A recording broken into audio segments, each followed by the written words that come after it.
la situazione qua è abbastanza pesante. Noi veniamo da giornate di mobilitazione, giusto l'altro ieri è la giornata internazionale dello studente, quindi abbiamo avuto modo di fare delle discussioni su quanto il mondo del lavoro e il mondo dell'istruzione, della conoscenza debbano imparare a contaminarsi di più.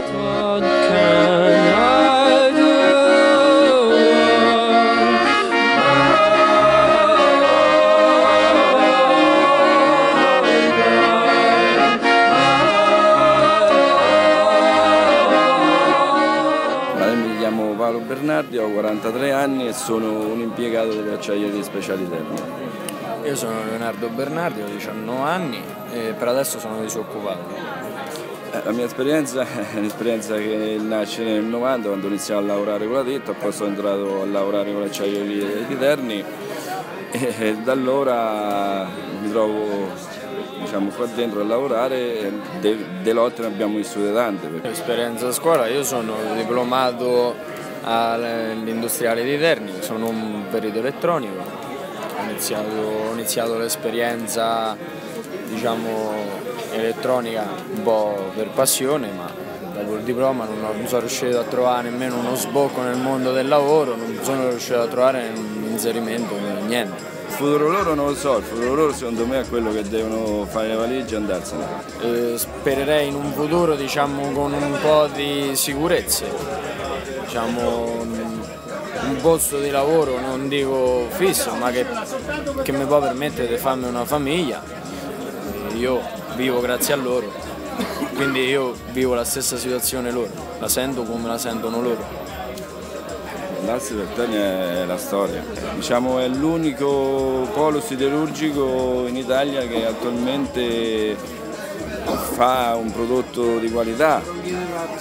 L'Asse per Terni la vita, perché se chiudesse l'Aste non c'è più un posto di lavoro che può garantire una sopravvivenza anche a tutti i negozi, tutto l'indotto che gira intorno all'acciaieria. È proprio la madre di tutti noi ternani.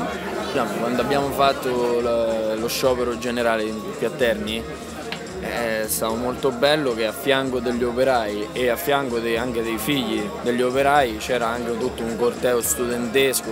Il lavoro è dignità. Il lavoro oltre a dignità significa anche sicurezza.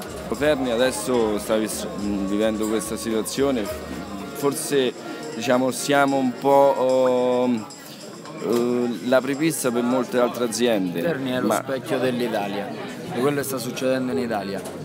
Non si dà più valore a nessuno. Faccio un piccolo appunto proprio su la persona che sta seguendo, la signora Guidi, che lei era una che aveva delle aziende in Italia che l'ha delocalizzata all'estero, mandando a casa migliaia di posti di lavoro, migliaia di famiglie, di padri. Noi se facciamo un errore sul nostro posto di lavoro veniamo mandati a casa, se a noi ci trovano a dormire sul posto di lavoro veniamo mandati a casa. Sarebbe ora che questo articolo 18 che loro stanno tanto martorizzando, questo posto fisso di cui Renzi si sta tanto lamentando, lo guardasse anche a casa loro, perché il loro è un posto fisso, il nostro no.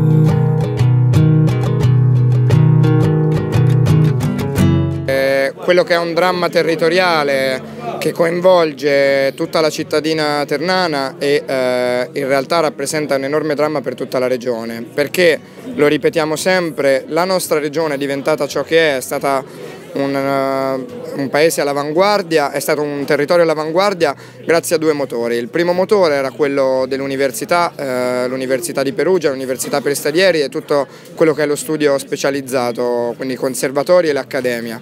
L'altro motore che mandava avanti il nostro territorio era l'acciaieria di Terni ed entrambi adesso stanno un po' tentennando. L'istruzione è la base che dovrebbe poi portarti nel mondo del lavoro. Senza un'istruzione anche il mondo del lavoro non c'ha sviluppo. L'istruzione è la cosa più importante di tutti, adesso stanno minando anche questa, stanno rovinando.